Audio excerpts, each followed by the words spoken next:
Bois avec Philippe David. Bonjour Philippe David. Bonjour Cécile de Ménibus. Quelle belle cravate. Ah bah j'ai mis ma cravate de chevalier. Hein, là. Hier j'avais pas de chemise, je pouvais pas la mettre. Voilà, ouais, des dons. Et je peux vous dire que rien que le plaisir d'humer un saucisson, ça me fait un bien pas possible. Elle sent le saucisson ou pas? Non, pas la cravate. Elle aurait pu être faite en poil de je sais pas, de Bigorre. Alors le poil de porc noir de Bigorre est assez rugueux, mais moi j'aime bien les caresser quand même. Oui, bah je m'en doute. Les caresser pour mieux les manger derrière. Ah bah oui, mais parce que je les aime. C'est d'une filouserie. Bienvenue, ce numéro de téléphone, le 0826 300 300, c'est Zach qui est avec nous aujourd'hui avec notre Philippe Bilger adoré, bien entendu. Ça va mon Philippe? Ça va, depuis le salon, c'est parfait, ma chère Cécile. Alors je peux vous assurer que Philippe, il est très content aujourd'hui. Je vais vous expliquer pourquoi. Parce que d'abord, il y a Virginie Calmels qui est avec nous. Bonsoir Virginie. Présidente fondatrice de Futurae, École supérieure des technologies de demain et présidente de Croissance Plus. Bonsoir Virginie. Bonsoir. Merci d'être là. Et puis il y a Catherine Evrard, il n'y a que des filles autour de lui. Qui est avec nous. Bonsoir Catherine, ça va? Très bien. Eh bien, Catherine, célèbre chasseuse de tête et fondatrice du cabinet parisien de recrutement CIE Consultant. Quand vous avez dit il n'y a que des filles avec lui, je me suis pas senti visé. Vous savez quoi, pendant cette émission, allez chercher votre côté féminin, Philippe. Vous prendrez que ça prendra du temps. Ça va, ça prendra du temps. Bon allez, je suis non-binaire. C'est Mais ça. il manque quelque chose, ma chère Cécile. On ne peut pas picorer, piocher comme au salon. Ah, c'est ça, ouais, c'est ça. Tout ça parce que Catherine Evrard gentiment nous a apporté des macarons et nous n'avons plus le droit de manger dans ce studio. Oui, non. Ouais. Appelez-moi la Qu'a-t-on le droit de direction. faire, Appelez-moi Patrick Roger tout de suite. Qu'a-t-on le droit de faire Alors que sur le stand de l'Aubrac, Philippe Bilger, on peut dire c'est nourri. J'en ai abusé. Ah oui. Ah oui. On va voir si exceptionnellement, chère Catherine, on peut avoir une dérogation pour ce vendredi. Je ne sais pas. Vendredi soir peut-être. Je vais envoyer un mail, voir je sais pas, On s'engage à ramasser les recommandé. miettes. Un recommandé. Voilà, c'est ça. Bref, au sommaire de cette émission aujourd'hui, dans un discours pour les municipales de Lyon, Jean-Luc Mélenchon a accusé les médias traditionnels. Le chef des Insoumis a également rappelé que la jeune garde était les frères de LFI. Et on vous pose cette question, estimez-vous que la France insoumise peut faire toutes les outrances en toute impunité? Eh bien vous dites oui à 50% et donc non à 50%. Vous voulez réagir, c'est très partagé. Le 0826 300 300. Et puis la question du soir à 18h30, un nouveau cap réglementaire s'impose désormais. À compter du 1er mars, les entreprises de plus de 1000 salariés devront compter au moins 30 femmes au sein de leur gouvernance. Et on vous pose cette question, imposer des quotas de femmes dans les plus hautes instances en entreprise, eh bien vous dites à 47% que c'est inutile, plutôt qu'utile et discriminant. Vous voulez réagir, le 0826 300 300, et aujourd'hui les Vrais-Voix ont un quota de 60% de femmes. Voilà, c'est ça. Et totalement naturellement. Et puis 0826 300 300, tout de suite, allez, le grand débat du jour. Ce jeudi 26 février, Jean-Luc Mélenchon est venu apporter son soutien au candidat LFI à la mairie de Lyon. On me dit il était jeune, vous croyez que je ne le sais pas? Mais 23 ans, c'est un adulte. Jamais il n'a dit lui, je ne suis personne. Jamais il n'a dit ça. Il disait je suis un militant. Il allait aux manifestations néo-nazis. La police savait. La police était présente. La police avait une équipe et ils n'ont rien fait. Alors qu'on ne vienne pas nous dire que nous avons une responsabilité morale à nous. Le tranquille service d'ordre des Insoumis. J'ai entendu les propos qu'a tenus Jean-Luc Mélenchon hier soir dans un meeting. D'abord, je veux dire, ce sont des propos abjects. Les masques doivent tomber. Voilà, on ne joue pas avec des mots comme ça. Les vraies voix Sud Radio. Vous connaissez ce numéro de téléphone, le 0826 300 300. Et Luc est avec nous d'Antibes. Bonsoir Luc, bienvenue sur Sud Radio. À la question du jour, estimez-vous que la France insoumise a le droit de toutes les outrances en toute impunité? Pour l'instant, vous êtes en 50-50 sur cette réponse. Quelle est la vôtre, Luc? Disons que moi, je vais essayer de dire quelque chose de neutre. Quand vous voulez dire quelque chose, quand vous êtes un homme politique, vous essayez de parler à la totalité d'un pays. Donc à partir du moment où vous vous adressez qu'à une minorité de ce pays, comment voulez-vous que vous ayez une voix apaisante? Donc effectivement, Mélenchon a un discours qui divise et qui oppose les gens les uns les autres. Et c'est pour ça que vous avez ce sondage avec 50% oui, c'est 50% non. Donc à partir de ce moment-là, effectivement, on ne peut pas donner crédit à une personne qui va faire du mal à une partie de votre famille et faire plaisir à l'autre partie de votre famille aussi. C'est pas possible. Luc, vous restez avec nous. Baptiste va vous répondre au 0826 300 300. Bienvenue, Baptiste.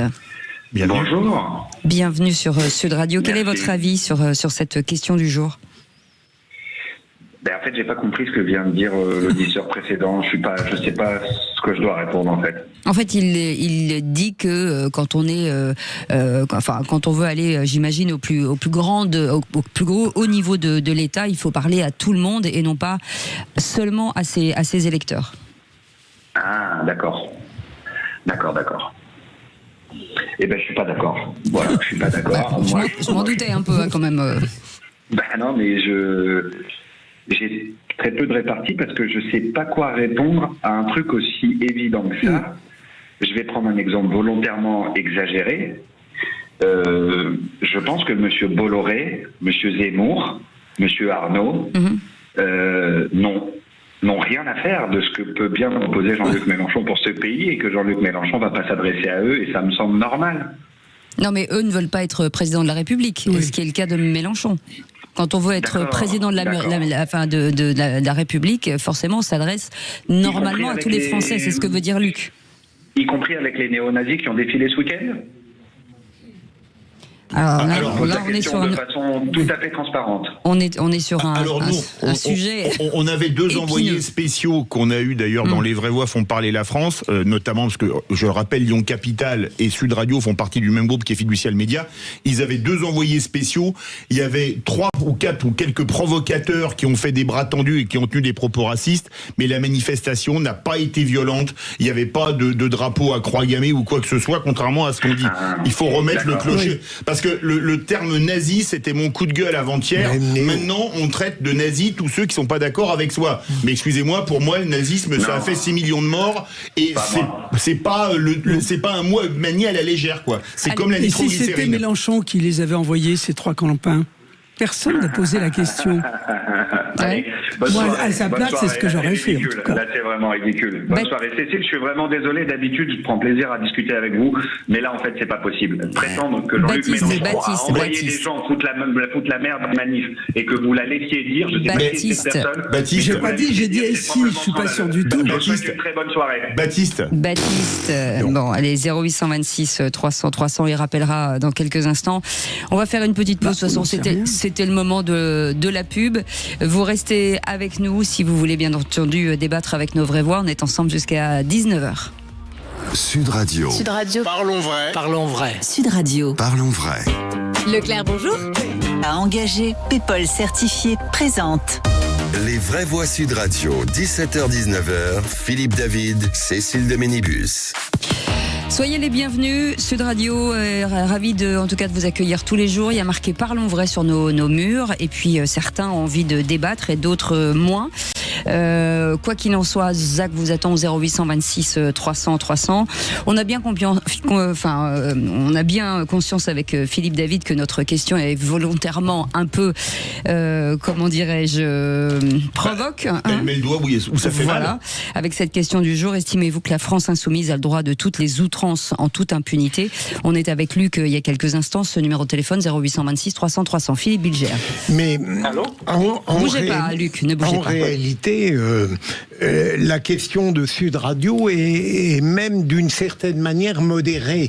Je ne dirais pas que LFI a droit à toutes les outrances. Je crois qu'LFI les recherche avec la certitude absolue qu'il n'y aura pas une révolte médiatique et politique à la hauteur des outrances qu'ils vont mettre en œuvre, qu'ils ont commencé à mettre en œuvre et qu'ils vont continuer à proférer de plus belle jusqu'à la campagne présidentielle. Oui. Donc, ça n'est pas très original de dire que c'est une stratégie de leur part, on le répète sans arrêt, une stratégie de conflictualisation qui fait que rien d'excessif ne leur fait peur, au contraire, ils ont la certitude d'une sorte d'impunité et ils vont en abuser. Donc il est évident qu'ils sont à l'heure actuelle dans un climat qui leur est paradoxalement très favorable. L'impunité, ils l'ont, hein, parce que personne se met en colère. Ils sont du côté du bien et de la morale. Ouais. Donc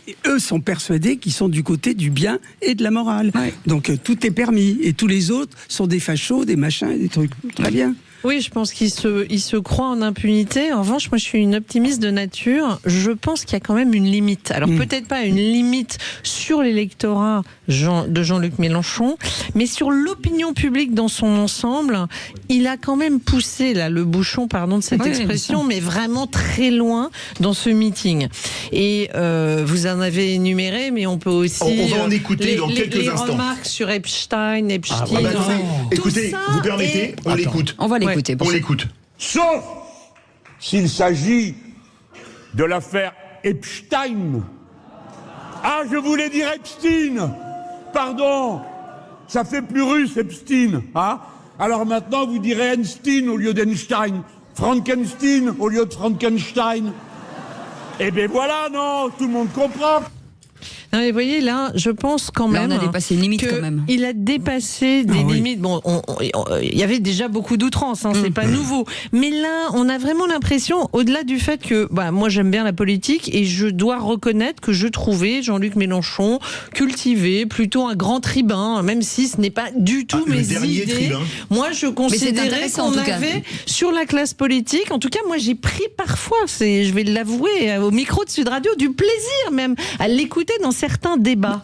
Là, excusez-moi, mais il a franchi des limites où c'est même plus audible. C'est-à-dire que les extraits, j'ai pas regardé la totalité du meeting, mais les extraits que j'en ai entendus, mais c'est insupportable en fait. C'est-à-dire que tout devient, même lui-même, moi je ne le reconnais pas. C'est-à-dire j'ai l'impression d'un homme qui a passé un cap dans son propre comportement. On a l'impression qu'il n'a plus aucune limite. Et limite, moi, ça me fait peur. Vous voyez, donc j'espère que il y a de l'impunité, mais jusqu'à une certaine limite. C'est-à-dire, j'espère que quand même les Français ne vont pas être dupes de la dangerosité de tels propos. C'est grave. 50-50, ça fait un peu peur quand même, quand on écoute vos chiffres. Alors moi, je pense une chose, et Philippe Bilger risque de ne pas être d'accord avec moi, quand on pose la question en toute impunité, quand on voit que Rima Hassan, pour les propos qu'elle a tenus, a des tonnes de plaintes, enfin beaucoup de plaintes, qui la suivent. Vous les avez vues, instruites, mises en examen, machin truc. J'ai l'impression que les parquets sont parfois un peu plus glissants pour certains partis que pour d'autres, en ce qui concerne la mise en examen. Mais rappelons quand même une petite chose. Parce que, contrairement à ce qu'ils disent, il a quand même un lien avec LFI, c'est Raphaël Arnaud, condamné à 4 mois de prison avec sursis pour violence volontaire. Vous savez le cadeau que lui a fait la justice? Pas d'inscription au casier judiciaire. Et pourquoi lui? C'est la bonne question. Je peux vous dire un truc, ça aurait été un nervi d'extrême droite qui aurait tabassé des gens en réunion, je peux vous dire qu'il aurait eu ça au casier, il aurait été policier ou militaire, il aurait été viré de l'armée ou de la police. Si ça prouve pas qu'il y a du 2 poids 2 mesures, alors démontrez-moi le contraire. Allez, le 0826 300 300 avec Laurent qui est avec nous. Bonsoir Laurent, bienvenue sur Sud Radio. Oui, bonsoir à tous. Vous avez la parole Laurent. Pour moi, Mélenchon, il prépare 2027. Il sait qu'il ne va pas être élu. Et par contre, il va bordéliser. Même s'il n'y a pas 50% des Français qui sont prêts à aller à la confrontation, ça va être le bordel. Et il va faire exactement la même chose qu'il a fait dans l'Assemblée nationale. Et ces militants, ils sont déjà au taquet. Regardez Baptiste, vous êtes ou bête parce que vous comprenez pas ce qu'il dit, ou vous êtes un néo-fasciste parce que vous avez manifesté pour un gamin qui s'est fait tuer, qui n'avait pas le droit. C'est vrai, alors Baptiste, on l'a régulièrement en ligne, et là, je pense qu'il est plus Europe Écologie Les Verts avec une petite tendance LFI, mais c'est vrai que c'est là qu'on se rend compte finalement qu'on ne peut plus du tout discuter et on ne peut plus du tout débattre surtout. Mais surtout, allez-y Philippe, allez-y. Ce qu'il y a d'intéressant dans ce que dit notre ami à l'instant là, il a raison. Je me demande si au fond Jean-Luc Mélenchon n'a pas abandonné le rêve rêve d'atteindre le pouvoir de manière classique, traditionnelle, républicaine, démocratique. Et si en réalité, il n'a pas l'intention de subvertir tellement le climat national pour qu'à un certain moment, cette révolution dont il continue à rêver puisse être possible, parce qu'elle accoucherait alors profondément après un désordre inimaginable que les pouvoirs classiques ne parviendraient pas à apaiser. Ouais, mais chauffer les gens à blanc, et à un moment donné, ça devient très dangereux. Ma chère Cécile, attendons de voir ce qui se passera en 2027 et comment ces forces de subversion accueilleront, par exemple, une élection qui ne leur conviendra pas. Allez, Robert est avec nous de Nîmes au 0826 300 300. Bonsoir Robert. Bonsoir Robert. Oui, bonsoir. On a l'impression, alors que c'est pas le cas bien sûr, je vous accuse pas de ça, mais que vous découvrez le cadet Mélenchon. Mais il a toujours été comme ça, c'est quelqu'un qui est imbu de sa personne, il a un ego démesuré qui existe, malheureusement, et c'est un véritable gourou ce type, et c'est tout. Mais donc là, il est en train de se rendre compte qu'il a 74 ans, je crois, quelque chose comme ça. Absolument, que pour lui, il est en 51. Ah, il en a 51. Il aura 75 ans le 19 août. Voilà. C'est maintenant ou jamais. Hein. Donc exactement, il se rend compte que c'est... Mais non, mais c'est foutu maintenant, il est en train de se rendre compte. Donc maintenant, il est en panique complète, c'est-à-dire que tout est bon. Et ce que disait tout à l'heure Monsieur Bilger, mais jusqu'aux prochaines présidentielles, on aura droit à tous ces excès. Et malheureusement, moi, ce dont j'ai peur, c'est qu'il y a à nouveau des mômes qui laissent leur vie sur le trottoir, malheureusement. Et c'est ça qui est grave. Et comme vous voyez l'auditeur avant, des néo-nazis, les pauvres nénettes, elles étaient 8 à tenir une banderole. Où sont les néo-nazis? Ils savent pas ce que c'est, mais qui sortent de leur tous les gens un peu, qu'ils aillent voyager un peu ailleurs, ils verront ce que c'est que des régimes totalitaires. Moi, j'étais en Chine il y a pas longtemps. Vous voulez prendre un flic en photo, mais vous faites gerber, mais comme à la vitesse grand V. Ouais, c'est tout. Hein, là, c'est tout. Ouais. Vous sortez de l'hôtel. Vous avez les chaussons dans lesquels vous avez mis vos pieds, vous partez avec, mais vous faites reprendre pour être sûr que vous n'avez pas autre chose. Non, mais je veux dire, les gens, faut qu'ils bougent un peu. Faut pas qu'ils restent en France.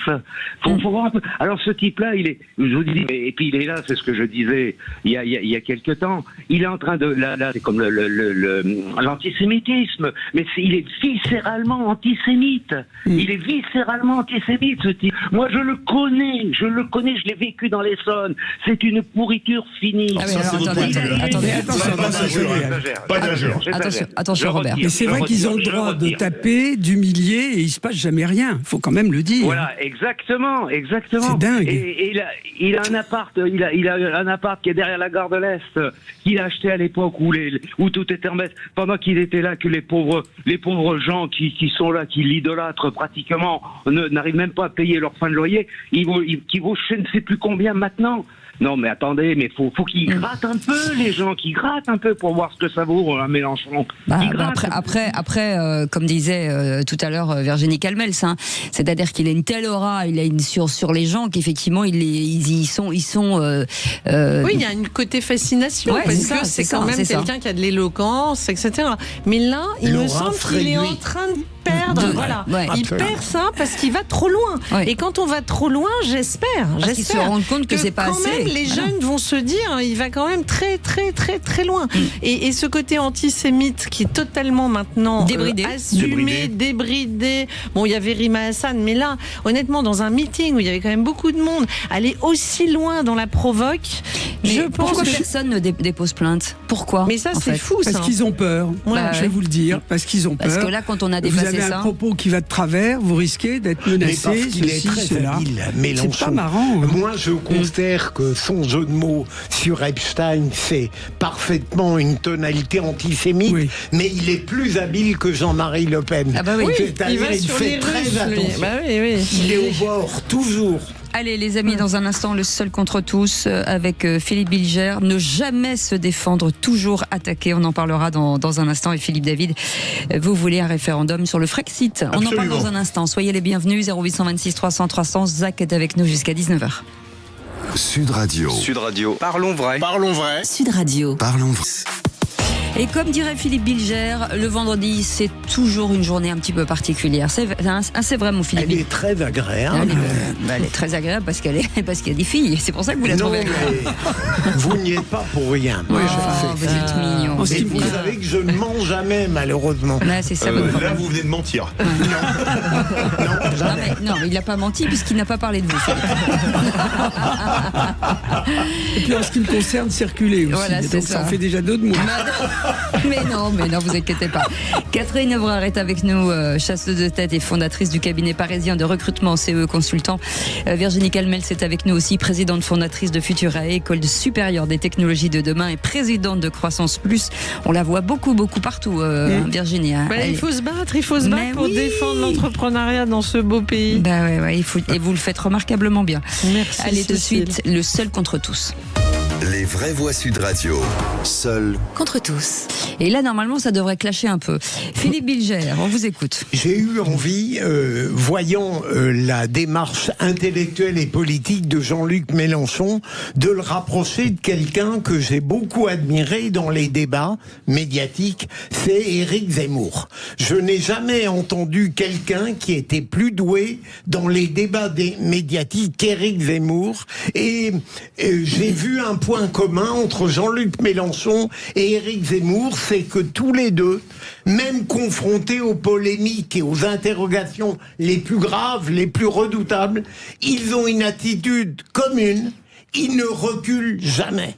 Lorsque on les attaque, au lieu de se replier, ils attaquent. Et Jean-Luc Mélenchon, à propos de ce meurtre du jeune Quentin de Ranc, a montré à la perfection pour le pire ce que j'appelle la capacité d'attaquer même lorsque d'autres plus faibles se situeraient en défense. De la même manière qu'Éric Zemmour, dans les débats à l'époque où il dominait sur une certaine chaîne, son adversaire ne reculait jamais. Il avait une première question qu'il mettait en cause. Immédiatement, il attaquait. Jamais il ne reculait sur le plan intellectuel et médiatique. Et Jean-Luc Mélenchon a exactement la même méthode. Et apparemment, elle peut nous indigner. La preuve, notre débat précédent. Mais il n'empêche qu'elle est redoutablement efficace. Voilà un être qui ne se replie jamais, qui attaque toujours et qui donc se donne un avantage de principe. Est-ce qu'il faut attaquer tout le temps, Virginie ?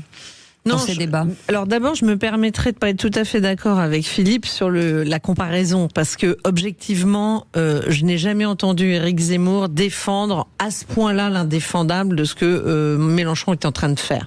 Après, sur la technique, la rhétorique, le fait de ne pas s'excuser d'avoir dit quelque chose ou d'avoir fait quelque chose, oui, c'est assez commun. Je dirais plus largement au monde politique. Vous les entendez assez rarement expliquer que finalement, si c'était à refaire, ils referaient différemment, ou que là, il y a eu telle erreur. En fait, il n'y a pas souvent d'acceptation du fait qu'on ait pu se tromper. Et ça, moi, je trouve ça très frappant parce que dans le monde économique, vous avez beaucoup plus de capacité, quels que soient les dirigeants, à dire à un moment donné, peut-être je me suis trompé, d'ailleurs à changer leur stratégie, leur façon de faire, etc. Je trouve que dans le monde politique en général, il y a effectivement la fameuse phrase, la meilleure défense étant l'attaque. On commence d'abord par attaquer et surtout, il me semble que c'est une culture de l'anti-mea culpa. Et du coup, quand vous avez parfois... Jamais un curé m'a dit ça. Parfois, quand vous avez un homme politique qui reconnaît une erreur, en général, il marque beaucoup de points parce que l'opinion publique se dit tiens, il a l'humilité déjà, et surtout reconnaître une erreur, c'est se dire qu'il ne va pas la reproduire. C'est pour ça que ce côté tout le temps, je veux dire, d'être en contre-attaque permanente sans jamais se remettre en cause, ça fait peur en fait, parce qu'on se dit mais bon sang, il y a que ceux qui font rien, qui font pas d'erreur. Mais s'ils pouvaient de temps en temps reconnaître une erreur, du coup, on pourrait à nouveau leur faire confiance à l'avenir. Donc moi, je pense que c'est une très mauvaise stratégie. Mais en même temps, ma chère Virginie, un mot là-dessus. Je parle dans le débat lui-même ou la controverse, c'est celui qui a cette attitude qui domine. Et Catherine Evrard. Moi, je suis assez d'accord avec ma camarade. Virginie. Mais là, on est en train de parler d'attaquer dans les mots et les phrases. Moi, personnellement, je suis pour attaquer quand ça va très mal. Plus ça va mal, plus j'ai toujours attaqué, et je trouve ça assez extraordinaire. C'est une autre attitude, hein. Mais Zemmour, je trouve qu'il attaque dignement. Je ne sais pas comment vous dire ça. C'est rarement. Et d'abord, il est extrêmement cultivé, etc. L'autre, c'est hallucinant. Mélenchon aussi est très cultivé. Oui, mais il a beau être très cultivé, ça se voit pas toujours. Excusez-moi, parce que dans sa façon d'agir, c'est quand même le taureau qui fonce. Enfin, je vais avoir des problèmes, mais je m'en fiche complètement. Mais attendez, vous allez pouvoir dire ce que vous pensez, Catherine. Et alors, pour dire que, et en revanche, pour dire que les gens reconnaissent leurs erreurs, c'est très anglo-saxon comme attitude. Les Américains, si vous dites pas que vous vous êtes trompé, quand vous vous trompez, vous êtes viré. Mais c'est en vrai France. La sincérité commence à payer. Je me souviens même d'un président américain, Barack Obama, qui avait dit de manière beaucoup plus triviale « I screwed up », qui veut dire j'ai merdé dans la langue, mais carrément pas je me suis trompé, j'ai merdé, il l'avait dit et il était en fonction à la Maison Blanche.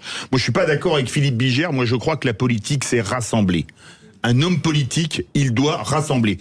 Je ne suis pas mitterrandiste, mais Mitterrand avait quand même une théorie qui était très juste. Pour gagner, il fallait qu'il rassemble les socialistes, rassembler la gauche et rassembler au-delà. On ne peut pas diriger un pays quand on l'a conflictualisé, en veux-tu, en voilà. C'est ça le souci. Et d'où l'importance de ne pas aller systématiquement au conflit. Je sais que c'est la théorie de Trotsky de tout conflictualiser toujours, ou même de Lénine d'ailleurs, comme ils étaient ensemble. Mais la politique, je crois que ça se fait avant tout.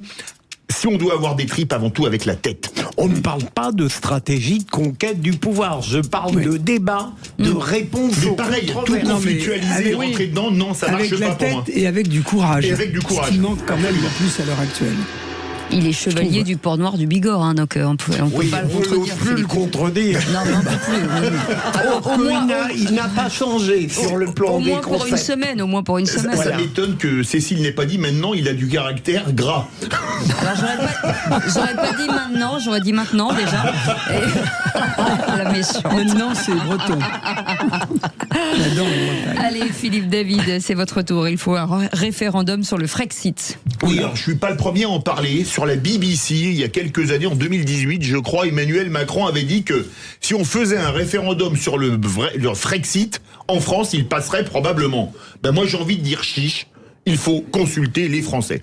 Quand on voit qu'aujourd'hui, Madame von der Leyen a osé outrepasser le Parlement européen en passant en force sur le Mercosur pour le bien-être des industriels allemands, en particulier de la machine-outil ou de l'automobile, se foutant complètement des intérêts des agriculteurs français. Faut-il le droit ? Oui, elle avait le droit, mais c'est pas parce que vous avez le droit que c'est bien. Moi, je dis que nous sommes dirigés désormais par des gens, par une entité qui n'a rien de démocratique. Mais je peux vous dire qu'aujourd'hui, la Commission européenne, c'est à peu près aussi démocratique que le Parlement du Parti communiste de la République démocratique populaire de Corée, c'est-à-dire la Corée du Nord, qui n'est ni démocratique ni populaire. Quand on pense que des députés européens, qui sont la seule instance européenne élue par le peuple, ont voté pour le report après un recours, et qu'une femme qui n'a été élue par personne, enfin si, au suffrage universel, pas du tout, enfin pas au suffrage universel, uniquement par les grands électeurs, alors qu'elle s'est faite virer d'Allemagne parce qu'elle avait été calamiteuse, notamment comme ministre de la Défense, peut se permettre d'imposer au peuple français et à tous les peuples d'Europe quelque chose en contradiction avec toutes les lois de la démocratie. Je dis que si Macron avait du courage, aujourd'hui il dirait, voilà, nous sommes trahis, nous sommes bafoués, nous sommes humiliés, je convoque un référendum sur le Frexit. À nouveau, vous montrez, mon cher chevalier, à quel point vous ne connaissez que les alternatives du tout ou rien. Venons de vous, ça ne manque pas de sel. En réalité, le Frexit serait une solution extrême qui aujourd'hui n'aurait aucun sens. Moi, je préfère attendre qu'un pouvoir en 2027 ait enfin le courage, la capacité, l'intelligence de ne plus sacrifier les intérêts français au sein de l'Union européenne, et je suis persuadé qu'on peut le faire si on trouve une personnalité. Il faudra évidemment l'identifier, on peut avoir quelques idées, qui choisirait une solution moyenne avant d'aller vers l'extrémité du Frexit. Je suis d'accord avec Philippe Bilger. L'enfer est pavé de bonnes intentions. Je comprends bien pourquoi Philippe David nous parle de Frexit, mais c'est vrai que ça paraît un peu extrême. Le vrai problème, et on le voit, l'idée européenne à la base est une belle idée, et quelque part, elle nous permettait à l'époque de d'avoir une puissance face, n'oublions pas que sinon on est des nains, et les Français tout particulièrement, dans un océan de très grande puissance, les États-Unis, la Chine, la Russie. Bon. Le problème, c'est qu'on voit bien qu'on a donné les clés à une administration qui, pour le coup, effectivement, pilote malheureusement bien loin de l'intérêt des peuples, et avec en plus une poussée fédéraliste de plus en plus forte. Donc, moi, il me semble que c'est pas le sujet du Frexit. C'est parce que là, on est radical, mais c'est le sujet d'un refus d'une Europe qui soit fédéraliste et qui soit aux mains d'une administration. Voilà, donc pour rejoindre ce qu'a dit Philippe Bilger, il me semble que, comme diraient les latins, in medio stat virtus. Ni oui, ni non. Pas la peine d'aller si loin, c'est-à-dire jusqu'au Frexit. En revanche, un référendum pour que profondément on pèse différemment dans nos liens avec l'Europe, oui, ça a du sens, il me semble. Oui, mais pas le Frexit. Le Frexit, je pense que c'est un peu un épouvantail, ou en tout cas, moi j'aurais peur que le mal soit pire. Voilà. Oui, mais peut-on le faire ? Question. Peut-on aujourd'hui se dire, nous Français, voilà, on arrête, on veut protéger notre agriculture, notre défense, etc. Il y a 27 personnes en face. 27 pays. Est-ce qu'on peut...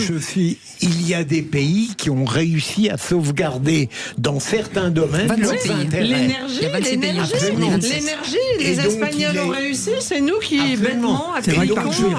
Si nous avons demain, en 2027, un homme ou une femme pour anticiper sur le sujet qui va suivre, eh bien, on peut éventuellement être persuadé qu'il y a une possibilité d'action, comme le dit Virginie.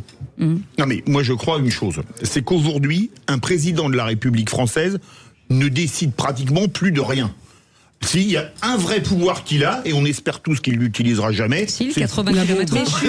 Mais je suis pas du tout d'accord, Philippe. Mais moi, je peux vous le démontrer de A à Z. Qu'une mauvaise politique est menée dans un pays et avec des graves conséquences, et que c'est trop facile d'incriminer sans arrêt l'Europe. Il y a des directives européennes, effectivement, qui nous plaisent pas. Mais notre problème, il y a des pays en Europe qui se portent beaucoup mieux que nous. Quand Philippe Bilger, à l'instant, cite par exemple tout ce qui est énergie, il y a des pays qui ont réussi intelligemment à ne pas appliquer certaines choses que nous appliquons. On s'est tiré des balles dans le pied tout seul. Trop facile de dire que c'est la faute de l'Europe. Ont-ils en France la même mentalité que les Portugais ou les Espagnols? Sommes-nous? Moi, j'adore ce pays, mais les Français sont des râleurs, sont toujours contre tout.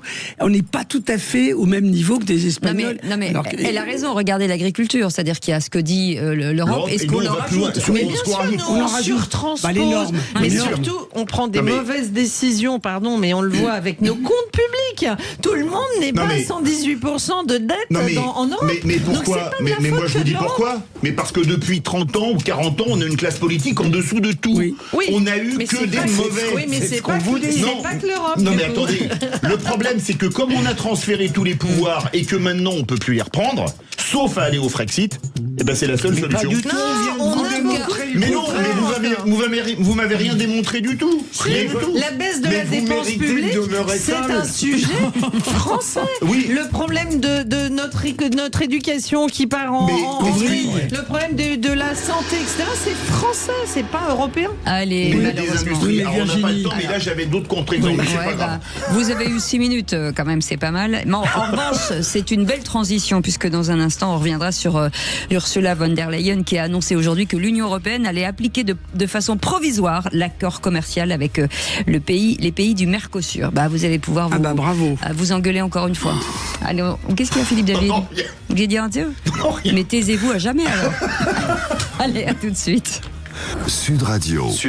Parlons vrai. Sud Radio. Parlons vrai. Ce joyeux vendredi, parce que même si on parle de l'actualité, nous sommes plutôt joyeux dans ce studio avec Philippe Bilger en tête de file. Quelle ambiance. Non mais là, quel vendeur. Quelle ambiance. Le flatteur ne dit pas forcément. Je crois que je vais vous inviter à mon anniversaire pour l'ambiance, Philippe Bilger. Ça va être formidable. Virginie Calmel, c'est avec nous, présidente fondatrice de Futurae, école supérieure des technologies de demain et présidente de Croissance Plus. Catherine Evrard, qui est avec nous aussi, chasseur de tête, fondatrice du cabinet parisien de recrutement CE, consultant avec Philippe David, bien entendu, et vous aussi, au 0826 300 300. Tout de suite, c'est l'info en plus. Les vraies voix Sud Radio. Et donc, je le disais, Ursula von der Leyen a annoncé aujourd'hui que l'Union européenne allait appliquer de façon provisoire l'accord commercial avec les pays du Mercosur. On va en parler avec Quentin Le Guillou, qui est avec nous, secrétaire général des jeunes agriculteurs et exploitants en Eure-et-Loire. Philippe. Bonsoir Quentin Le Guillou. Bonsoir Quentin. Bonsoir. Comment a-t-on réagi? On est en plein salon de l'agriculture dans le monde agricole à cette annonce qu'on peut qualifier de passage en force d'Ursula von der Leyen. Totalement, vous venez de le dire, c'est un passage en force. Là, c'est un zéro respect total, que ça soit pour les pays européens, que ça soit pour les agriculteurs et la France. Il y avait eu la commission de justice européenne qui avait été saisie durant les mobilisations à Strasbourg le 21 septembre, avec un vote qui s'était à plus de 10 voix quand même, qui demandait à aller saisir la Cour de justice européenne. Et là, Madame Ursula von der Leyen a décidé de son côté tout seul d'appuyer sur le bouton et de mettre provisoirement en place le traité de Mercosur. Donc d'ici un mois ou deux, potentiellement, ça y est, on va pouvoir faire rentrer des aliments qui ne respectent pas les standards français, les normes françaises, des aliments qui sont avec des antibiotiques ou traités avec des molécules, pour certaines des fois interdites depuis 20 ans en France. Oui. Et voilà, ça y est, c'est parti. Et en plus, le fait de l'application provisoire limite le pouvoir de blocage des États membres. En plus, c'est ça qui est une catastrophe aussi. Totalement. Mais en fait, là, quand on est en train de mettre tout ça en face, il n'y a plus de démocratie. Nous, aujourd'hui, c'est vraiment la question qu'on est en train de se poser. Est-ce que l'Europe est devenue un État de dictature? Enfin, là, on a du mal à y croire quand même. C'est impressionnant ce qui vient de se passer quand même. On ne respecte plus rien, on ne respecte plus personne. Et Madame von der Leyen, malgré que tout le monde lui dit non, elle y va quand même, quoi. Alors moi, ce qui me choque... Moi, ce qui me choque derrière tout ça, c'est la faiblesse de la France, en fait, que nous découvrons vraiment de façon évidente. Et la fausse colère de Macron. À un moment donné, voilà, la fausse colère, les postures, soi-disant, on allait soi-disant obtenir quoi que ce soit. Et la réalité, c'est que derrière tout ça, outre le fait que je n'ai pas beaucoup d'admiration ou d'empathie pour Madame von der Leyen, moi, ce qui m'inquiète profondément, c'est qu'on a perdu ce qui était le poids de la France dans l'Europe, parce que c'est pas vrai que l'Europe toute seule décidait de tout quand il y avait des personnalités gouvernementales très fortes et avec des enjeux où on était écouté. Une fois encore, avec des finances publiques catastrophiques, avec notre endettement, avec tous les services publics qui vont mal, avec une France qui va mal, on n'est plus écouté. Je pense qu'on est quantité négligeable, et c'est ça le plus grave, parce que les intérêts des agriculteurs peuvent parfois ne pas être les mêmes que les intérêts d'autres qui vont profiter d'un accord de libre-échange, mais ce n'est pas que ça le sujet, c'est que la France n'est même plus que les agriculteurs qui sont piétinés, c'est la France qui est piétinée au niveau européen. Non, mais surtout qu'Emmanuel Macron n'a pas toujours été très net dans son opposition au traité, c'est le moins qu'on puisse dire. Non, et puis il y a un autre sujet. Je ne sais plus ce que je voulais dire, mais ça va revenir. Mais ça va revenir. Non. Mais c'est que quand par hasard on pourrait avoir gain de cause sur quelque chose vis-à-vis de l'Europe, on rajoute des normes, parce qu'il faut bien faire travailler, enfin si j'osais, un peu de monde, et on rajoute plein de normes qui fait qu'on ne peut plus rien faire. On est bloqué. Quentin, est-ce que ça va avoir de nouveau un impact? Est-ce que ça veut dire que certains agriculteurs qui se posaient la question vont dire à un moment donné, vous savez quoi, on abandonne, on change de métier, on fait autre chose?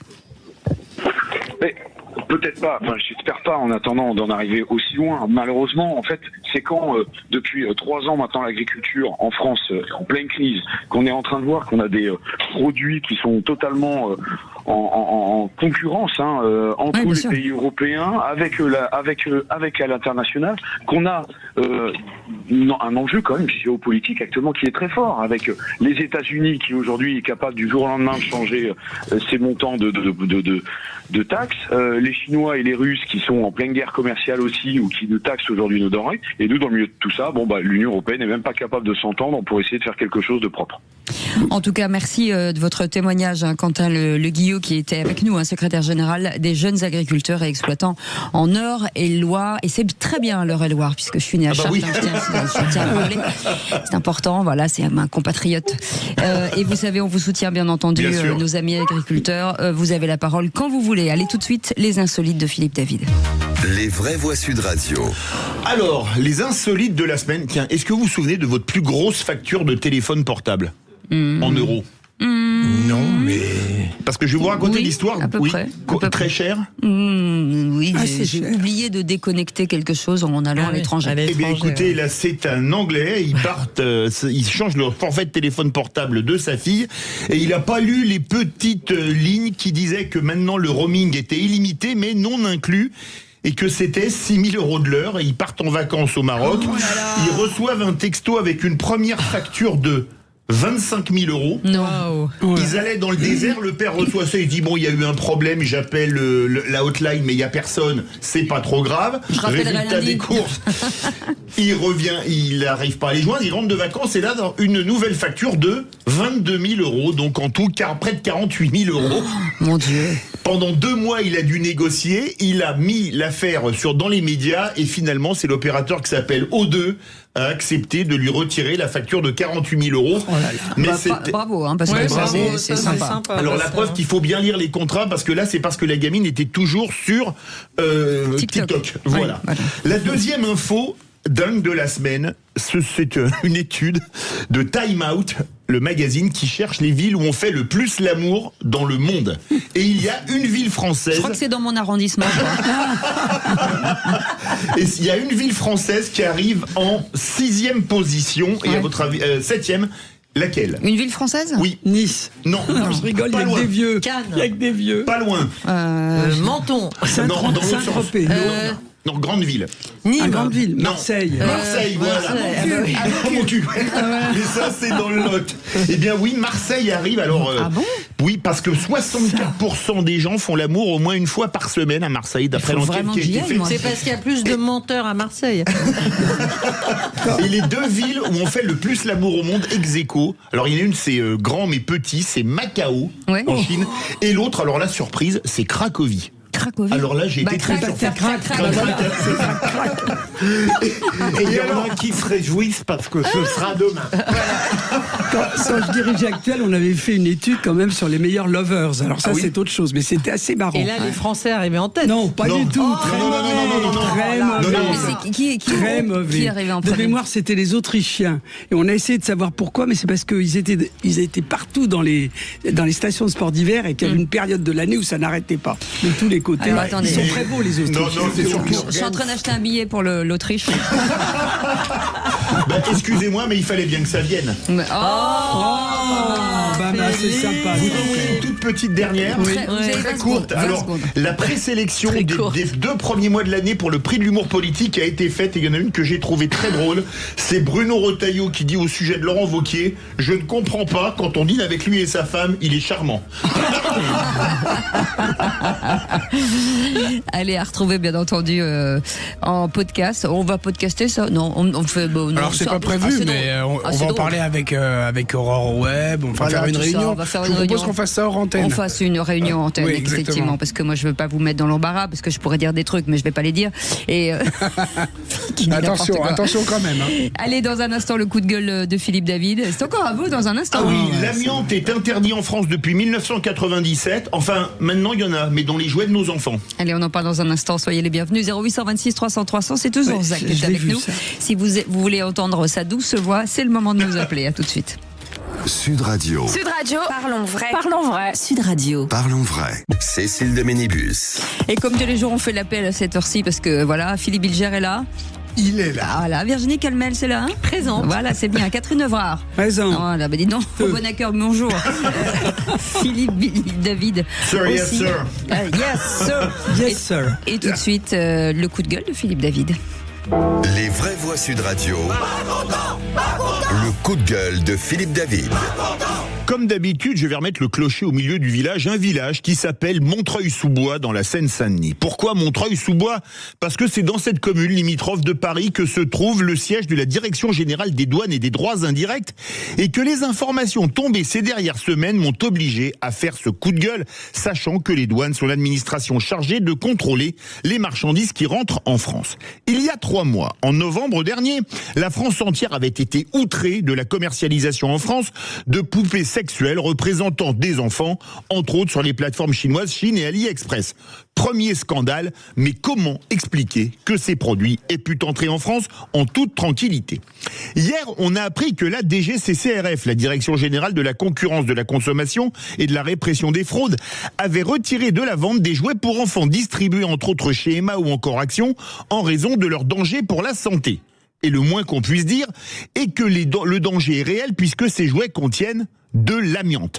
L'amiante qui a été interdite en France en 1997 en raison du fléau sanitaire qu'elle est, puisqu'elle est la principale cause du mésothéliome, cancer de la plèvre incurable qui a fait des centaines de milliers de victimes dans le monde. Second scandale, mais comment expliquer à nouveau que ces produits aient pu entrer en France en toute tranquillité? Pour conclure, un 3e scandale, alors que la Commission européenne vient de passer en force pour la mise en application du Mercosur, on a appris mercredi que nonobstant un audit annonçant le contraire l'an passé, la Commission européenne a reconnu que de la viande de bœuf brésilienne traitée à l'estradiol 17 bêta a été mise en vente sur le marché européen en 2024 et 2025. Petit problème, cette hormone est interdite dans l'UE depuis 2008 car cancérigène.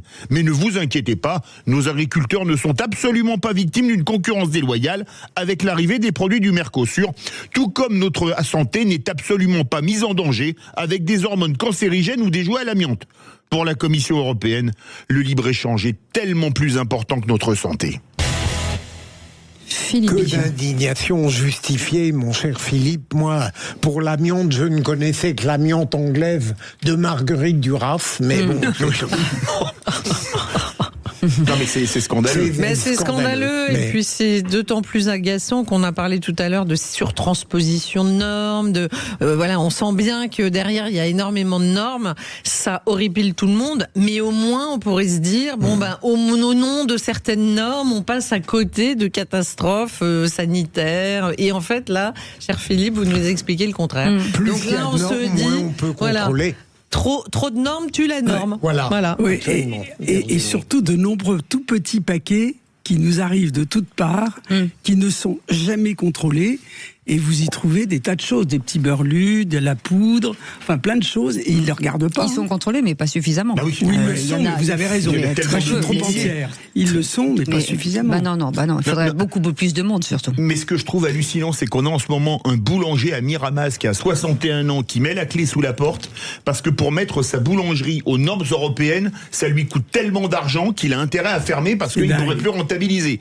Et à côté de ça, on laisse rentrer des poupées à l'amiante et des viandes aux hormones. Alors je rappelle que de mémoire, le bœuf aux hormones a été interdit dans les pays d'Europe, c'était dans les années 70. C'était il y a 50 ans. Ouais. Et on laisse rentrer tout ça et on a un type qui est boulanger qui dit moi, les normes sont tellement drastiques que je mets la clé de ma boulangerie sous la porte. Mais on n'est pas chez les fous.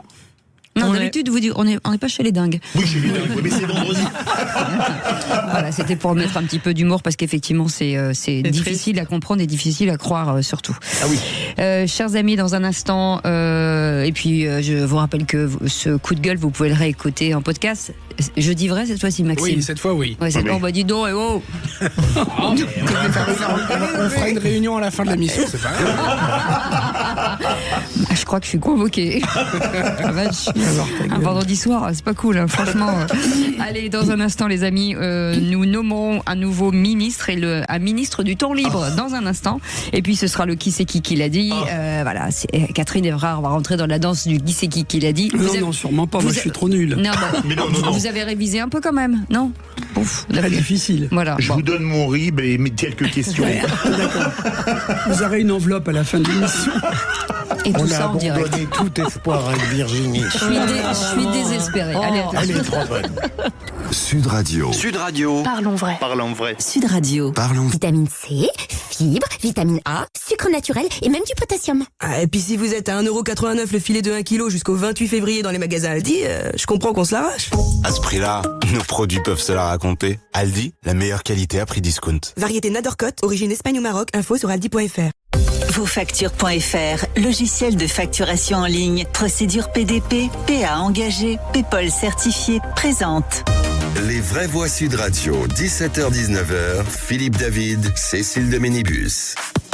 Et il y a toujours quelqu'un autour de cette table pour commenter l'actualité. C'est ce qui nous fait plaisir. C'est le principe des vraies voix avec Philippe David, Philippe Bilger autour de cette table, Virginie Calmels, Catherine Evrard. Et si vous voulez en faire partie, on vous l'a déjà dit, vous appelez le 0826 300 300. C'est par la voie du téléphone, bien entendu. Mais vous pouvez aussi être autour de cette table et on sera ravis de vous accueillir. Allez tout de suite. Et si vous étiez ministre? Les vraies voix Sud Radio, si j'étais ministre. Qu'est-ce que je vais devenir? Je suis ministre, je ne sais rien faire. C'est tellement drôle. Si vous étiez ministre, et si vous étiez ministre du temps libre, c'est Johan qui est avec nous de Malmort. Bonsoir Johan. Johan ou Johan? Johan. Monsieur le ministre, bienvenue sur Sud Radio et merci pour cette première interview. On a envie de comprendre et de savoir quelles sera, selon vous, les premières mesures à mettre en place si vous étiez ministre. Eh bien, je favoriserai toutes les activités, que ce soit physiques ou autres, qui permettent l'apaisement individuel. Comme des cours de yoga, comme des cours de méditation, ce genre de choses-là. Mmh. Ça, en obligation ou... Ouais, en obligation. Il faut que... je trouve qu'on est dans un climat qui est sociétal, qui est relativement tendu. Ouais. Les gens ont besoin un peu de se retrouver un peu, de réapprendre un petit peu à prendre un peu du recul sur les choses, à rester calme. Je pense que ça ferait pas de mal en tout cas. Ouais, c'est pas mal. Hein, Vous n'auriez pas eu envie d'institutionnaliser la paresse pour un ministre du temps libre à la rigueur? Philippe Bilger se prend pour Sandrine Rousseau. Mais vous savez, c'est assez marrant. J'écoutais l'interview d'un PDG d'une grosse société qui pensait qu'avoir un agenda rempli, c'était bien. Et quand il avait montré à un autre patron d'une grande boîte, je ne sais plus les noms, excusez-moi. C'est Alexandre Bompard avec François Pinault. Ouais. Bravo, c'est ça, je crois que c'est tout à fait ça. Carrefour et Kering. Il lui dit qu'en fait, il faut avoir du temps pour réfléchir, il faut avoir du temps pour avoir sa créativité. Bien sûr. Et je pense que peut-être aussi nos modes de vie un peu trop stressants et un petit peu trop axés autour du travail, peut-être sont aussi peut-être un facteur aussi de toute cette tension qu'on a en ce moment. Catherine Evrard. Si on doit être ministre, vous avez raison. Si exceptionnellement on est directeur de cabinet, avec le télétravail, on est déjà sur la route du yoga, de la tranquillité. Juste petite anecdote, je viens d'interviewer personnellement un cadre supérieur. On avait rendez-vous depuis 3 semaines. Il a fait toute l'interview au téléphone parce qu'il pouvait pas venir. Il était en Europe quelque part, avec son bébé sur les genoux. Pendant 1h15, et dès que le petit couinet, il lui mettait la main devant, et évidemment, il répondait à côté des questions parce qu'il s'occupait plus du petit que des questions. Et c'est un cas, mais ça interroge quand même. Il était vraiment supérieur. Si je peux me permettre, moi je trouve cette proposition formidable. Je pense qu'on a un vrai sujet de santé mentale et on a un problème de déconnexion aussi avec les écrans. Et donc, tout ce qui est méditation, yoga, enfin moi je vois chez Futurae dans l'école que j'ai créée où il y a évidemment beaucoup parce qu'il y a de la création, il y a de l'IA, donc il y a beaucoup d'écrans quand même, du jeu vidéo, de l'animation 3D, tout ça. Il faut absolument, et notamment nos jeunes, qu'ils apprennent, et pas que, il a tout à fait raison, notre auditeur, mais qu'ils apprennent à prendre du recul, de la méditation, du yoga, des choses en fait pour apaiser. La santé mentale aujourd'hui est un immense sujet, un sujet carrément de société. Et quand vous voyez l'agressivité des gens, ça se voit au volant, ça se voit partout. Moi, je trouve que c'est une bonne mesure. Oui, mais il faut surtout leur réapprendre à être en groupe et à savoir prendre un téléphone et parler aux gens. Parce que le yoga, on recommence à s'intérioriser, à vider le cerveau, ceci, cela. Moi, si j'étais ministre demain, du temps libre, je ferai des surbooms à longueur de temps, j'inviterai la terre entière partout par petits groupes, mais je vous le dis, je ferai un coup à boire, seul, et je leur dirai uniquement aimez-vous les uns les autres et discutons, parce qu'il y a un vrai sujet de discussion à l'heure actuelle, plus personne ne veut discuter. Là où vous avez raison, Catherine, c'est qu'on est par communauté en fait, c'est-à-dire qu'avant et la seule chose qui nous réunit c'est le direct et les grands matchs et le sport, hein. Mais sinon c'est en communauté, mais dans le métro la foule solitaire, hein. Chacun avec son petit truc. Je voudrais poser une question. Les mains dans les poches des autres. Je voudrais poser une question à Monsieur le Ministre. Attention. Monsieur le Ministre, vous avez parlé du yoga pour le temps libre. Est-ce qu'il ne faudrait pas faire une campagne de massage pendant les vraies voix? Parce que ça nous détendrait si on nous faisait un massage crânien. Le yoga, on vous demande de vider le cerveau, moi j'y arrive pas. Allez-y. Avec tous les sujets avec lesquels vous jonglez, ouais, je pense que ça vous ferait pas de mal non plus. On va pas. Soyez agréable. Non, mais c'est vrai que Virginie, vous avez raison. Moi, le week-end, il n'y a pas de portable, il n'y a pas de télé, il n'y a pas de. Voilà, il faut une déconnexion totale, sinon on devient fou. Il y a un vrai sujet autour de ce que disait Virginie. Alors, je peux en parler en conséquence. Moi, je suis cadre dans l'informatique, donc les écrans, je les ai à longueur de journée. Mais effectivement, à titre personnel, et c'est quelque chose que j'encourage auprès de mes équipes, c'est effectivement, le soir, quand je rentre à la maison, je pose le téléphone déjà pour être avec ma famille, pour être pleinement en écoute avec eux. Mais aussi, moi, pour me vider le cerveau, quoi. Pendant 1 heure ou 2, je coupe le téléphone, je coupe la télé, il y a vraiment 0 écran, et quand viennent les week-ends, effectivement, c'est pareil, on réduit. Alors, mon activité professionnelle aide parce que j'ai tellement d'écrans qu'effectivement, quand je peux ne plus les regarder, ça me va bien. Mais c'est aussi quelque chose, effectivement, que j'ai remarqué, notamment aussi, tout à l'heure, vous parliez d'école, il m'arrive également de donner des cours à des jeunes ingénieurs. Ah oui, voilà, c'est vraiment quelque chose c'est quelque chose qui est vraiment problématique, et qu'ils sont de longue derrière un écran, quoi. Surtout, Monsieur le Ministre, derrière, il y a plein de gens qui se disent pourquoi je n'arrive pas à dormir. On vous explique. C'est bien connu. Hein. Ouais, ça cogite. Merci beaucoup, Monsieur le Ministre. En tout cas, voilà, vous nous inviterez bien entendu au ministère. C'est où le ministère du temps libre? Nous sommes très libres tous. On fera des cours de sieste. Avec crapuleuse ou pas? Non, je plaisante. Non, mais ça va, c'est le week-end. Je parlais pas avec vous, Monsieur le Ministre, bien entendu. Vous êtes bien dans les vraies voix et pas avec Brigitte Lahaye. Il est bien 18h19 sur Sud Radio. Non, mais c'est le week-end. Cécile, je peux dire un mot? Un seul. Le Conseil d'État a validé le fait que LFI est à l'extrême gauche. Ah, ça vient de tomber. Et ben voilà, ça vient de tomber. Donc, je vais dire que parfois il y a de bonnes décisions. Oui, mais on continue à dire extrême droite aussi. Oui, mais ça, c'est pas grave. Ah bah si, moi je trouve ça très grave. Allez les amis, vous restez avec nous. Tout de suite, c'est le qui c'est qui l'a dit. Merci Monsieur le Ministre. Les vraies voix Sud Radio, le quiz de l'actu. Laissez un peu gagner les hommes, Virginie. Qui c'est qui l'a dit? Écoutez bien, je veux être un maire écolo. C'est un candidat à la mairie d'une très grande ville. Bournazel. Bonne réponse de Virginie. Le candidat Horizon c'est tout, Virginie. On peut pas jouer avec elle.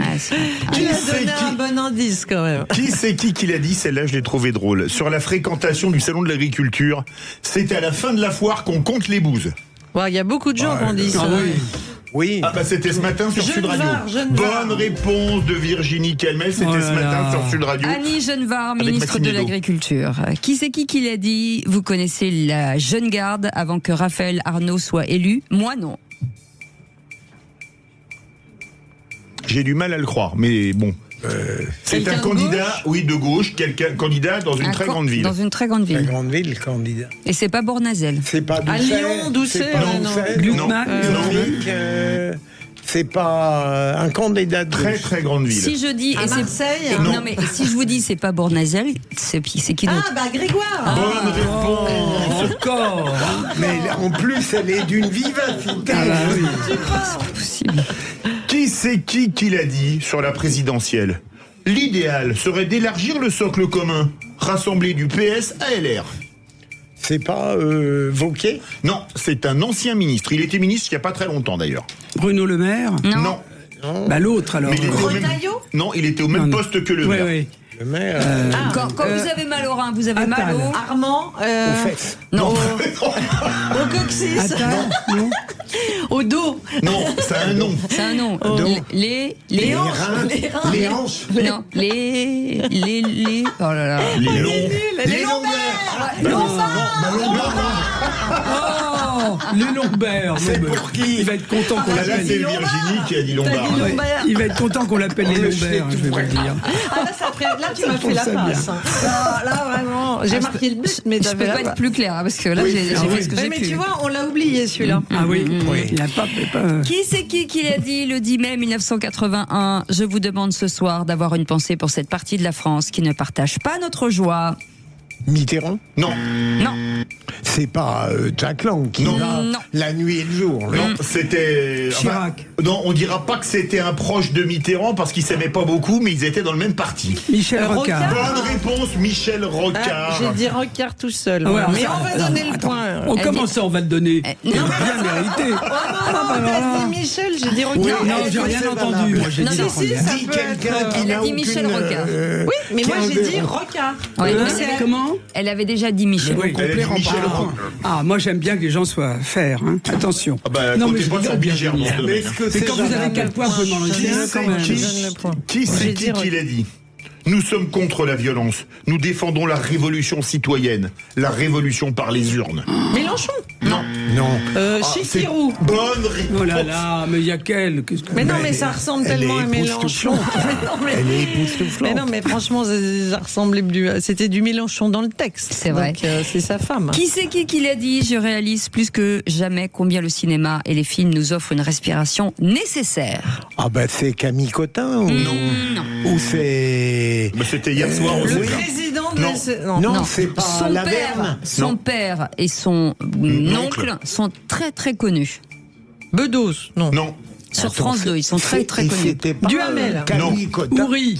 Ah non, dans le milieu des affaires pour l'un, de la télé pour l'autre. Ça peut être assez doux. Et il y a une journaliste aussi qui porte le même nom de famille. Non, j'ai dit ça.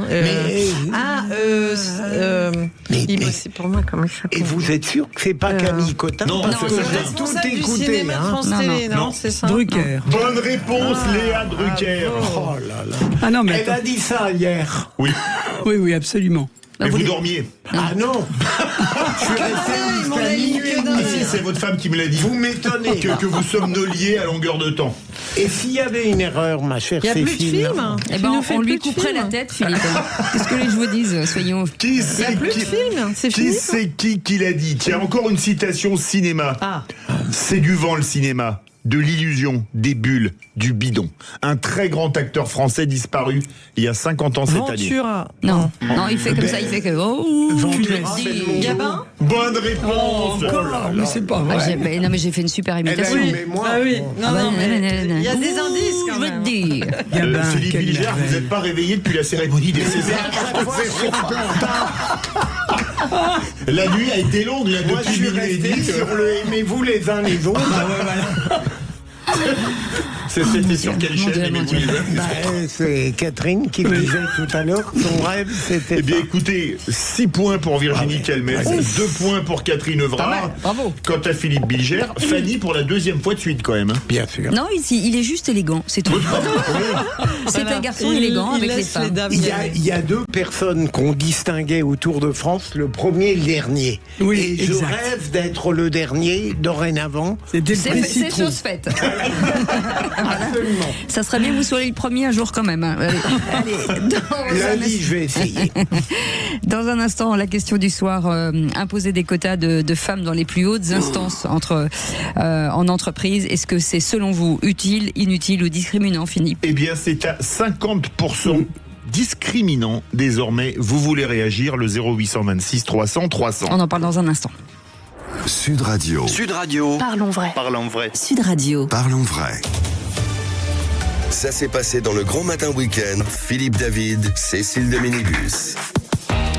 Retour des vraies voix avec Philippe Bilger, Virginie Calmels et Catherine Evrard. Bien évidemment, Cécile de Minibus. Et c'est l'heure de la question du soir. Et si on vous disait que les groupes du CAC 40 rentrent presque dans les clous en termes de féminisation des postes de direction?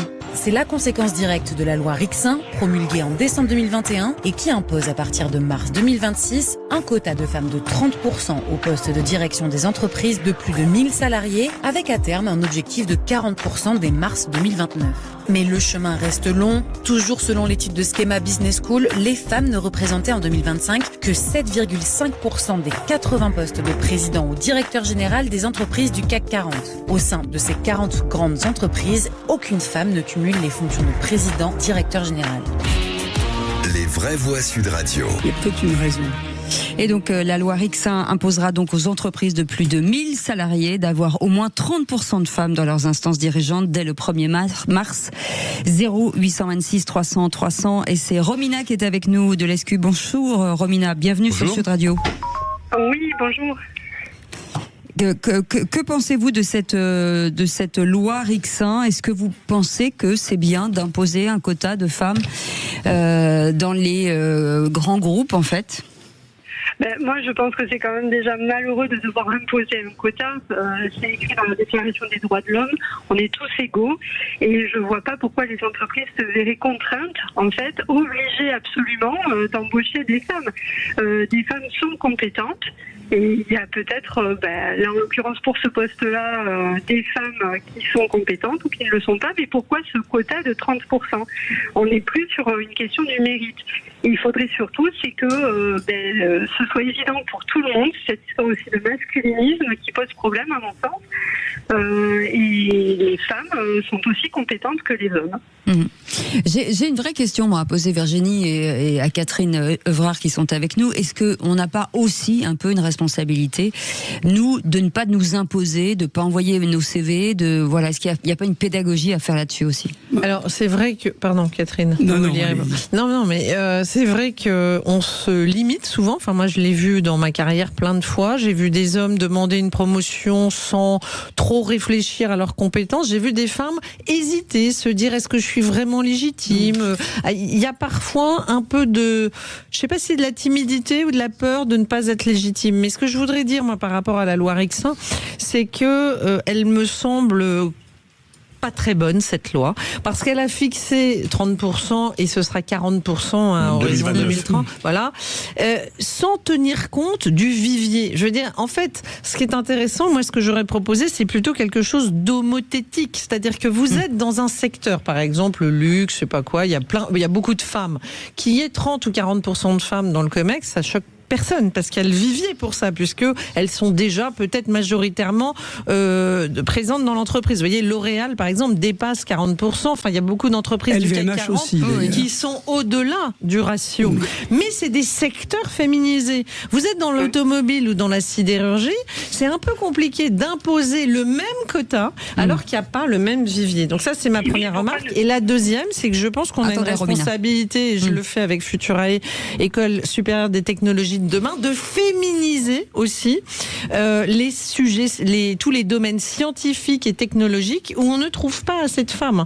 Et donc mécaniquement, il faut que, en amont de cela, pour que, comme notre auditrice le disait, il faut respecter la compétence et il faut respecter le critère de méritocratie. Mais pour ça, il faut favoriser l'accession aux femmes et leur donner envie d'aller dans des secteurs ou d'aller dans des types de formations, notamment les technologies de demain, où elles auront un débouché, mais elles n'y pensent pas forcément parce qu'elles pensent que c'est réservé aux hommes. Catherine. Alors moi, je suis pas tout à fait d'accord avec vous, malheureusement. Ça crée le débat, c'est bien. J'en suis à 20 000 interviews en 30 ans avec des hommes et des femmes. Je trouve que les femmes s'affirment de plus en plus, savent extrêmement bien ce qu'elles veulent. On parle de cadres et de cadres supérieurs. Elles savent très bien ce qu'elles veulent. Maintenant, elles n'hésitent pas à demander des gros salaires et elles sont très challenging, ce qui fait qu'elles vont jusqu'au bout de l'histoire pour rester finalement dans leur boîte, parce qu'elles sont en même temps très fidèles. Donc il y a une espèce de jeu assez marrant. Oui, mais à un niveau élevé. Alors, là, le problème parfois dans les comex... Non, pas à un niveau élevé du tout. Pas du tout. Et alors il y a quelque chose qu'il faut quand même signaler, mais ça c'est plutôt sur les groupes du CAC 40 ont un comité des rémunérations. Et là, il y a très peu de femmes qui y siègent. Or, c'est ce comité qui vote les directions générales. je le dis au passage. Donc là, il y a peut-être un effort à faire. Moi, je suis dans un comité des rémunérations d'une boîte cotée, j'en avais un ce matin, donc voilà, et il y a plus de femmes que d'hommes dans le comité des rémunérations. Et c'est bon pour mon salaire? Oui, c'est un exemple. C'est bon pour mon salaire ou pas? Mais c'est dans une société. Je ne suis pas d'accord avec tout ça parce que d'abord, je serais dans la rubrique discriminant. Moi. Je considère que c'est très humiliant pour les femmes que cette manière de prétendre régir par l'autorité de la loi des choses que le mouvement naturel de la société est en train d'imposer. Aujourd'hui, il n'y a plus que quelques obtus qui considèrent que les femmes n'ont pas leur place. Je pense même que dans certains domaines, il faudrait Elles plus prennent la place des hommes dans certains domaines, je le dis aussi. On donne la parole à Romina. Oui, pourquoi alors à ce moment-là ne pas imposer également un quota de 30% d'hommes dans les métiers du soin, par exemple? Oui, très bon, mais je serais incompétent. Ce serait logique. Non, mais le problème, c'est qu'il y a des métiers, et là je sors du CAC 40, où il n'y a que des hommes. Je vais prendre un exemple comme métier, le déménagement. C'est un métier, il y a des grosses boîtes de déménagement où il n'y a pratiquement que des hommes. Parce que c'est un métier où il faut avoir une solidité physique, etc. Oui, il y a de plus en plus de femmes maréchal ferrant aussi. Oui, absolument, c'est vrai. Mais il n'y a plus de chevaux, pratiquement. Non, mais c'est vrai que les quotas, c'est quelque chose qui peut paraître un peu dégradant, parce qu'on a l'impression, effectivement, qu'il faut quelque chose d'hyper coercitif, alors que le talent, la compétence peut être reconnue, et un bon chasseur de tête va proposer à des femmes. Ça évolue. C'est vrai que, alors moi, j'étais plutôt contre les quotas de femmes dans les conseils d'administration. C'est vrai qu'in fine, ça a plutôt rendu les conseils encore plus intéressants qu'avant. Mais la différence, c'est que vous ne disiez pas à un homme, tu laisses ta place à une femme, parce que les conseils se sont élargis avec des recrutements qui passent d'ailleurs par des chasseurs de tête pour mettre des femmes dans les conseils en plus. Là où c'est un peu plus pernicieux, c'est qu'on parle des comités exécutifs. Et là, du coup, vous pouvez avoir un homme qui a fait très très bien tout son parcours dans l'entreprise, et cette coercition avec ce quota peut rendre les choses un peu injustes, et c'est pour ça que je disais au moins une homothétie pourrait respecter le fait que c'est pas forcément 40% moi, dans une boîte où il y a 20%. Chaque fois qu'un grand patron me dit je préférais plutôt un homme ou plutôt une femme, c'est en off, j'ai chaque fois la même réponse: président, vous verrez des bons. On veut des bons par rapport à un poste précis, et pas un homme, une femme, ceci, cela. Moi, ça me rend malade. Allez, on retourne au 0826 300 300. Nicolas est avec nous de Senlis. Bonsoir Nicolas, bienvenue sur Sud Radio. Bonsoir. Bonsoir à tous. Bienvenue. Bonsoir Nicolas Aiguet. On vous écoute. Pour ce sujet, moi j'ai un avis. Bon, je vais endosser le rôle du méchant parce qu'il faut bien. On vit avec, voilà. On va passer pour le salaud, mais moi je trouve personnellement que c'est un crachat au visage de toutes les femmes. Personnellement, je trouve que je suis désolé, mais si on doit avoir une place quelque part, c'est au mérite, c'est à la compétence, c'est au travail. Et c'est pas juste en On est tous d'accord avec vous. Bon, les deux à être des méchants. Oui, la dictature est en marche. Non, mais il faut pas commencer à imposer des choses aux gens sous prétexte que il faut des femmes. Non, il en faut pas. Non, c'est pas il faut. Je suis désolé, mais si vous voulez une place en politique, vous vous présentez en politique. Moi, quand j'ai entendu la polémique, pareil, avec des impositions de quotas de femmes dans les listes électorales, c'est une folie furieuse. Et dans les entreprises du CAC 40, mais il n'y a rien qui empêche les femmes de monter des entreprises, de bosser dans des entreprises et de gagner leur place comme tout le monde. On est dans un monde assez libre pour ça. Je suis désolé, il n'y a pas de loi qui interdit aux femmes de bosser et de même se présenter en politique ou quoi aux caisses. On est tous égaux là-dessus. Faut bosser, faut prendre sa place comme tout le monde. Le monde, il est assez bas. En tout cas, c'était intéressant. Nicolas, c'était intéressant d'en parler et de mettre le sujet sur la table, parce que ça a fait quand même changer les mentalités. Et c'est vrai qu'il y a des grands groupes aujourd'hui qui ont montré la voie, donc derrière les petites entreprises. Et là où vous avez raison, c'est, je pense à toutes les PME, les petites ETI à 250 personnes aujourd'hui, c'est plus difficile. Et dans certains, et vous l'avez dit, dans certains milieux, ou en tout cas filière, c'est un peu compliqué, Philippe David. Philippe Bilger. Juste un mot, le problème n'est pas qu'il y ait des femmes ou des hommes au sein des conseils d'administration. Les femmes sont aussi frileuses que les hommes. Et elles ne changeront pas la nature même. C'est ça le problème. Mais c'est vrai. On en mettra davantage, mais elles ne seront pas meilleures ou plus courageuses que les hommes au sein des conseils d'administration. Allez, on retourne au Je ne comprends pas cette remarque. Allez, on retourne au parce que standard. quand les femmes au même niveau de compétence, quand les amis, femmes sont bonnes, elles sont exceptionnelles, honnêtement. Et elles sont courageuses. Ouais, très courageuses. Bah oui, Philippe. Pas toutes. Vous allez voir, Philippe. Au sein des conseils. Je vais couper la lumière du studio, vous êtes le premier à crier. Ah, j'ai peur. Allez, 0826 300 300. Mais je ferai rien. Richard est avec nous de Toulouse. Bonsoir Richard. Bonsoir bienvenue. Richard. Oui, bonsoir à vous. C'est un sujet pour lequel j'ai eu à me poser la question. Moi, je travaille dans la technique, et puis j'ai regardé le plateau autour de moi, et j'ai dit à un collègue, il y a très peu de femmes, on sera jamais bon, nous, si un jour on nous impose un quota. Mais il y a une solution. J'ai dit, on tirera au sort celui-là qui changera de genre. Voilà, c'est ça. Et en fait, on prend plus de femmes de ménage. Très partant, mais je leur ai expliqué qu'ils pourraient toujours dire qu'ils sont lesbiennes et qu'ils aiment toujours les femmes et qui s'habillent en homme, et que si on leur reproche, ça serait discriminant. Ouais, c'est ça. Voilà. C'est peut-être une belle histoire pour une série ou pour quelque chose de... Ouais. C'est une vision non binaire. Ça touche un peu à l'absurdité quand même de nos systèmes. Voilà. Bah oui, je comprends. Vous avez 0 femmes dans vos équipes ? Si, on a des femmes, mais peu. On en a peu. Oui, sur des fonctions support, j'imagine. Ouais, on est plutôt sur des fonctions industrielles en fait, support. Mais il y a une réflexion qui avait été faite par quelqu'un qui est très bien. Hein. C'était un ancien DG d'une boîte de marketing, hein, et qui avait dit simplement les femmes ont une ambition parce qu'on lui avait reproché que chez Saatchi il n'y avait pas assez de personnel féminin dans le board. Il a dit mais on a dépassé ça. Les femmes aujourd'hui ont une ambition plus circulaire que les hommes. Et là, il s'est fait pourrir, en fait. C'est quelque chose qu'il n'aurait jamais dû dire. Mais c'est un peu vrai. On peut réussir sa vie sans forcément tout investir dans la valeur travail. Et il y a de plus en plus d'hommes qui font ça. Ouais. Et c'est pour ça qu'il y a un rééquilibrage qui est en train de se faire. Mais je pense qu'il faut que nature se fasse. Je pense que voilà, notre en fait, il faut que la société se transforme à son rythme. Non, mais moi je suis désolé, mais par exemple, la loi sur la parité, j'étais plutôt contre, mais je pense qu'elle a eu de bons effets parce que ça a permis de beaucoup plus féminiser la politique. En revanche, c'est vrai qu'il y a un souci, c'est que c'est pas Virginie qui a fait de la politique qui va me dire le contraire. On met souvent les femmes dans les circos ingagnables, oui ou non? Oui, parce qu'elles sont plus courageuses et plus intelligentes. C'est un peu différent parce que la politique, c'est censé représenter la société. Oui. Donc, qu'on fasse un quota, comme on devrait, à mon avis, faire avec des chefs d'entreprise, que ce soit plus représentatif de la société, me choque moins. Là, on est sur de la compétence, on est sur de la promotion dans un COMEX. C'est pas le fait de vouloir représenter un genre plutôt qu'un autre, c'est simplement la compétence pour exercer le job. Donc, c'est vrai que c'est beaucoup plus discutable dans ce cas-là, je trouve. Absolument. Merci en tout cas, Nicolas. Merci Richard, merci Romina et merci pour ceux qui étaient encore en ligne. 0826 300 300. Bien entendu, la petite phrase du jour dans quelques instants. C'était Alex Darmon, chroniqueur dans Mettez-vous d'accord.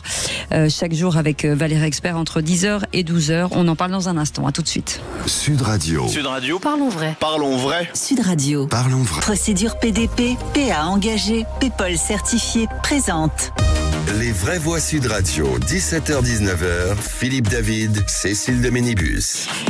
Chers amis, j'ai une bonne et une mauvaise nouvelle à vous annoncer. La bonne nouvelle, c'est qu'on est à l'antenne, et la mauvaise, c'est que c'est bientôt fini. Quelle tristesse. Ah oui, absolument. Voilà. Quelle tristesse. Vous savez, j'ai le don de l'happening. Vous avez vu ou pas? Synthèse, ma chère. C'est fou, c'est fou. Ah oui, c'est fou. Brillant. Ah bah, il flatte. Non, mais jamais. Mon bon Blaze. Flattez-moi. C'est moi, j'avais amené mon livre. Oui, méfiez-vous des femmes. Sorti il y a très longtemps. Ah mais je l'ai. Ah, c'est votre? Je l'ai, vous me l'aviez donné il y a très longtemps. Il y a très longtemps. Voilà, j'ai 12 portraits de femmes que j'ai toutes interviewées. Méfiez-vous des femmes. Philippe Bilger, Virginie Calmels, Catherine Evrard est avec nous, bien entendu. Et tout de suite, c'est la phrase du jour. Et c'était hier. C'était quand? Non, c'était ce matin dans Mettez-vous d'accord. À retrouver, je vous le dis, tous les lundis et vendredis, au lundi ou vendredi avec Valérie Expert entre 10h et 12h. Et c'est Alex Darmon, chroniqueur dans Mettez-vous d'accord. Les vraies voix Sud Radio. On parle de souveraineté, c'est le mot qui revient depuis des semaines et des mois dans le débat. La réalité, c'est qu'on n'a aucune souveraineté, que ça soit chez tous en agriculture, pour vous dire, malheureusement en termes alimentaires, que ça soit en termes énergétiques ou en termes industriels. Alors, Virginie. Oui. Bah, il a raison. Oui, on a un problème de souveraineté. Et c'est pas un gros mot, au contraire. Et quand je dis ça, je ne fais pas de politique politicienne. Je pense qu'aujourd'hui, les gens de bon sens, je dirais, doivent se battre pour restaurer la souveraineté de la France. Et on en a parlé tout à l'heure, le poids de l'Europe, mais également, moins on sera puissant dans notre façon de gérer l'argent public et de développer le pays, moins on sera en capacité d'avoir de la souveraineté. Et on a perdu notre souveraineté industrielle, mais pas que. Alors, c'est vrai qu'il y a beaucoup d'endroits où on n'a plus de souveraineté, mais il y a un endroit où on a su garder notre souveraineté, et Dieu merci, bravo, c'est notamment dans le domaine de l'armement, parce que le Rafale est un avion français qu'on peut utiliser de manière totalement indépendante, et vrai. La force de dissuasion nucléaire française, on fabrique nos sous-marins, on fabrique nos missiles, on fabrique nos têtes nucléaires, on fabrique absolument tout, donc c'est le dernier domaine dans lequel on a encore de la souveraineté. Mais pas assez. Si j'avais voulu faire de la provoque, j'aurais dit, pour retrouver toute notre souveraineté, une seule solution, le Frexit. Et même sur ce plateau, il y a des souverainetés qui existaient, qui sont battues en brèche de manière scandaleuse dans certains jeux ou dans certains débats. Franchement, le souverainisme n'existe pas sur ce plateau. La question, c'est il faudrait qu'on s'aime un peu plus, les Français. Je comprends pas ce qui se passe dans leur tête. Oui, mais il faudrait choisir, tout de même. Mais quand même. Mais pas son temps. Mais peut-être quand elle dit ça, qu'on s'aime, qu'on aime notre pays, et qu'on a envie de le valoriser. C'est autre chose. Pas semer la discorde. J'ai cru que vous vouliez m'obliger à aimer les 60. On est combien? 68. Ah, c'est dur. Non, mais je crois que c'est tout à fait vrai. Je vais vous prendre un exemple. Aux États-Unis, vous rentrez dans les supermarchés, il y a les grands drapeaux américains, il y a achetez américain, défendez nos emplois. Vous voyez? Buy American. En France, vous faites ça. Mais là, vous vous faites traiter de nazis. Ils arrachent les drapeaux français. C'est complètement. Oui, mais ça avait fait scandale. Et malheureusement, non, il y a eu un. Enfin, moi, les quand Américains j'étais aiment gamine, leur pays. Français, tout ça. Et depuis, on est revenu. Je vous arrête. Vous savez pourquoi ça avait été accepté? Parce que celui qui avait fait campagne acheter français, c'était le Parti communiste français qui avait fait des affiches dans toute la France où il était écrit en gros Made in France, produisons français, Parti communiste français. Génial. Alors le parti, oui, c'était à l'époque de Georges Marchais. Le Parti communiste parlait encore aux classes populaires, ce qu'il a complètement arrêté de faire depuis. Mais ça, moi j'aime ça aux États-Unis, vous voyez, acheter c'est normal, parce que Georges Marchais n'est plus là, donc c'est normal qu'il ait arrêté en fait. C'est clair. Mais c'est vrai que ça, il faudrait qu'on s'aime plus. En France, on dit j'aime les produits français, ouais, les bagnoles françaises, elles sont pas bonnes. Ouais, la musique française, c'est nul. Ouais, la bouffe française. Non, on a d'énormes qualités en France. Mais Philippe, vous avez tellement raison que les Américains qui arrivent en France, ils font travailler les lawyers américains, les chasseurs de tête américains, tout est américain. Nous allons à l'étranger quelque part, où on a de cesse de faire travailler les étrangers, et surtout pas les Français. Il y a un problème. Oui, il y a un problème. Vous avez bien raison. Que l'étranger est meilleur parfois, et souvent on a peut-être raison. Le cinéma américain est meilleur que le cinéma français. En tout cas, les amis, merci. En tout cas, Philippe Bilger, on vous souhaite un très bon week-end. Virginie Calmels, excellent week-end à vous. Et à vous tous. Si vous avez 5 minutes, allez voir sur Internet cette école Futurae, école supérieure des technologies de demain. Si vous cherchez du travail, vous allez sur le site Internet de CE Consultant. Non, il faut pas. Je m'occupe pas des gens qui cherchent, mais c'est pas grave. Bah non, mais des gens. Je t'ébauche les meilleurs, mais si vous cherchez des gens qui trouvent, si vous trouvez des gens qui cherchent. Voilà. Ça me rappelle une phrase. Du général de Gaulle. On a la même. Je veux pas des chercheurs qui cherchent, je veux des chercheurs qui trouvent. Ça a été extraordinaire. Et bien voilà, Catherine Evrard, en tout cas, c'est elle. Merci Philippe David, bien entendu. Dans un instant, on va parler rugby. Alexandre Priam est là ou pas? Il est là, Alexandre, ou pas? Alexandre. Il arrive dans un instant. Mais tout d'abord, c'est Thomas Binet. Oui, c'est pas fini. Allez, tout de suite, Thomas Binet. Le personnel employé par les copropriétés, quel statut et quelles règles? Les réponses avec Thomas Binet, les incontournables de la copropriété. Bien dans mon immeuble, avec Loiselet et Desgremont présente